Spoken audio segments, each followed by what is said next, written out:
I ran my first sub 4-hour marathon at Manchester 2025, coming in at 3 hours and 58 minutes on the dot. I'm going to tell you exactly how I did that. First of all, a little bit of background on myself and my running history. I ran my first marathon back in 2019, raising money for charity for Alzheimer's in memory of my granddad. That marathon was finished in 4 hours and 51 minutes, and although I was in relatively decent shape, leading up to the marathon 1 month out from that, I didn't do any running. So basically, all of my fitness that I had gained, I had completely lost. And then I ran, I finished the Brighton Marathon in 2021 in like 5 hours and 56 minutes. I rocked up to that with absolutely no training, heavily overweight, and it was a pretty miserable experience. So, as you can see, 2 previous marathons under my belt, but none of them really with a proper and consistent training block. But then January 1st, 2025 rolled around, and I remembered that I signed up for Manchester Marathon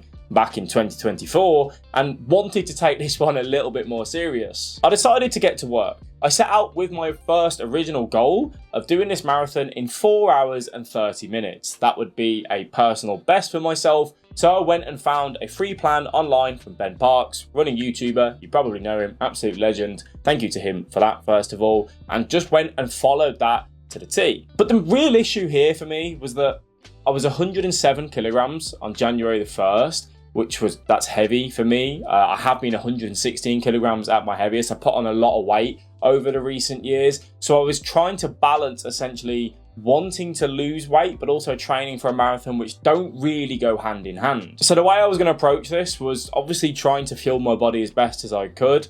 I was doing the runs on the plan. I was hitting the gym 2 to 3 times a week doing full body sessions, and I was getting a lot of walking in for that extra time on feet. And as the months kind of rolled on and I was carrying on with the running and doing it, I felt a little bit like it was slightly under my level when I was doing the speed sessions and following the recommended interval paces that I should be doing. It all just felt a little bit too easy after a couple of months of running. So that's where I kind of sat there and wondered, can I try a little bit harder? I want to push myself a little bit harder. So I decided to approach those interval sessions with the case of do the reps that Ben has recommended, do the distance, the time, whatever that may be. If it was, 4 by 800 meters, if it was 4 by 400, if it was 4 by 4 minutes, whatever that was, stick to that. But let yourself run at a pace that you want to run. So don't preload it on the watch and just run. So take, for example, instead of running a recommended interval of 9:20 per mile, I might have gone out there and done that at 7:30 per mile, pushing myself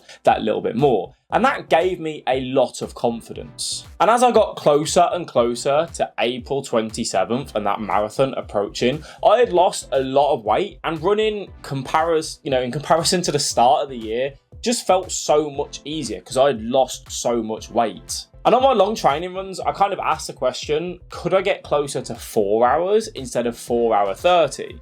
And I did 2 runs in particular that were kind of like the testers for this, I would say, where I did an 18 and a 20 miler with speed work included in them. For example, starting off 2 miles easy, then a 3 mile block at marathon pace, and then 3 mile easy, 3 mile block at marathon pace, and so on.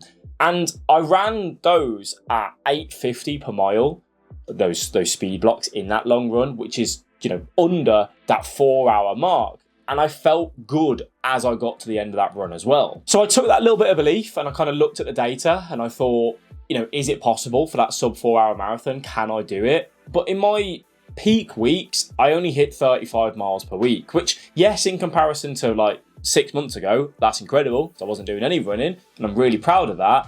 But a lot of the research was showing that's just not enough mileage to hit a sub 4. And I think this was kind of on me because as I was getting closer to the marathon, I, was doing quicker speed work, but I didn't then go, okay, let's up some of the mileage of the Ben Parks plan at 4 hour 30. I just, if it said a 3 mile run, I just did a 3 mile run. I could have maybe upped that to 5 miles and gradually increased my mileage as well. But then I was kind of thinking, okay, yes, I might not be hitting the peak, sort of mileage that people would recommend. But I have been doing full body 2 to 3 times a week, and I felt like I had a lot of strength in my legs, and that would really help, as I get past that 20 mile mark.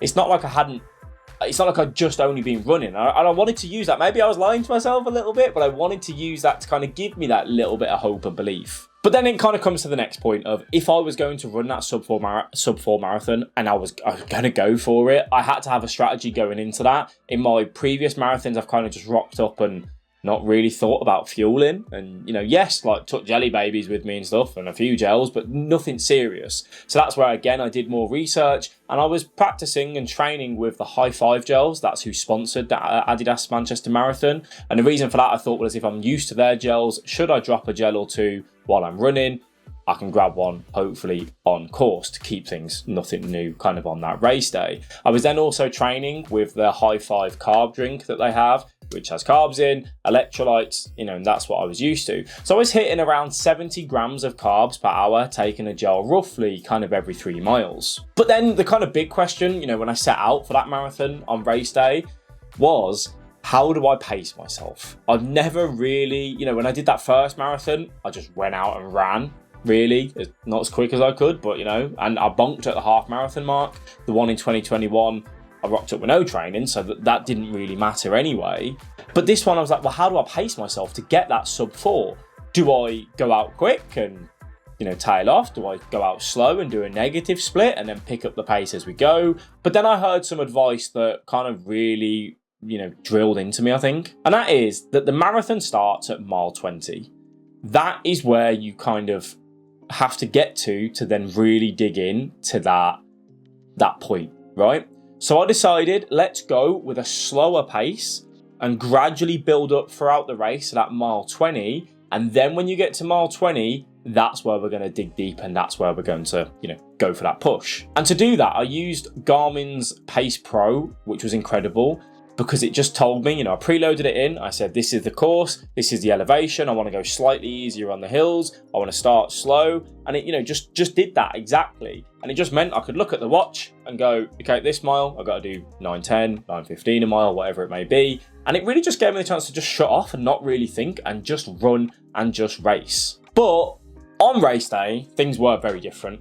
It was 18 degrees, it was sunny, it was hotter than it's been on any of my training runs. And I know obviously from just conversations that makes a big difference, having that kind of heat. And it was, do I pull back and just say, let's go for 4:10, for 4:15?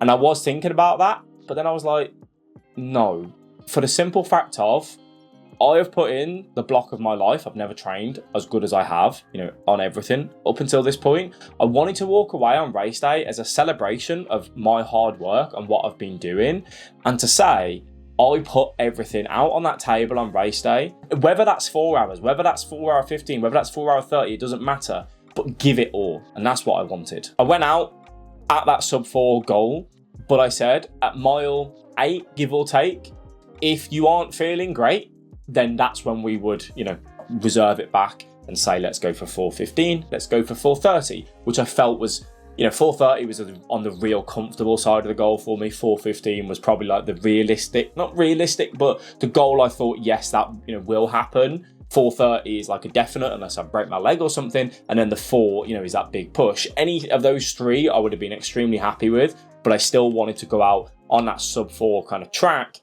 even though the weather obviously wanted to throw a bit of a curveball there. So during the race, I was feeling really strong. I started off slow. My heart rate was a little bit higher than what I was used to. And that's where I really tried to, from a lot of the podcasts I've listened to, a lot of the experts, I tried to just go, okay, well, heart rate, yes, it's important. But again, the heat plays a part into that. Go off perceived effort. And in those first kind of 6-7 miles, it felt relatively comfortable and I didn't feel like this was as hard as what my heart rate was kind of showing. Once we got to Altrincham though, Altrincham, that's how you say it, there's a hill there at the half marathon mark. That's where my heart rate really shot up. I was meant to go up that hill and keep my heart rate down. Everyone was kind of walking up it around me, and I don't know, I just wanted, you know, I didn't want to slow down that much. I just wanted to keep going. And then from that, my heart rate obviously shot up and it didn't come back down. So after the half marathon mark, I was basically at 175 beats a minute for the rest of the race. And that kind of puts you into puts me into that zone 5 eventually, and the red line, where at some point it's inevitable that I'm probably going to bonk. So the way I kind of approached that then was just soak up the atmosphere for the next 7 miles. I didn't allow myself to listen to any music or anything. I do a lot of my training runs without that. I said at mile 20, that's where I can put music on. I had a playlist with 9 songs on. Mile 20, 9 songs. If I put it on then, it'll be roughly to go through that playlist twice, give or take, so it's about 30 minutes long, and just get to that mile 20. And that's what I did. I just soaked up the atmosphere. I just put my one foot in front of the other. The mantra that I went into this marathon was, if it's hurting so much or you have a injury or something like that, basically, can you put one foot in front of the other, or is this the end of it? Like, it is a case of you are only calling it a day if you are calling it a day. Don't slow down and stop. And there's not a problem with doing this, by the way. Like, if that's part of your race plan, that's part of your race plan. But I felt I had it in me to at least keep moving. Whether it's 10-minute a mile, 12-minute a mile, 13-minute a mile, moving at a pace of running for me personally to get to that finish line. And as long as it's not hurting that much, just keep moving forward. And that's what I did. I got to mile 20. I've got to put the headphones in, which was right at the moment where you got the music playing, where you go underneath the tunnel sort of thing. Not tunnel, but the motorway above. Big bounce music going, and that was good as well. I enjoyed that. But it was just a massive boost for me to, get through the rest of the race with that. So the next 3 miles, I kind of just was steady and just did what I needed to do.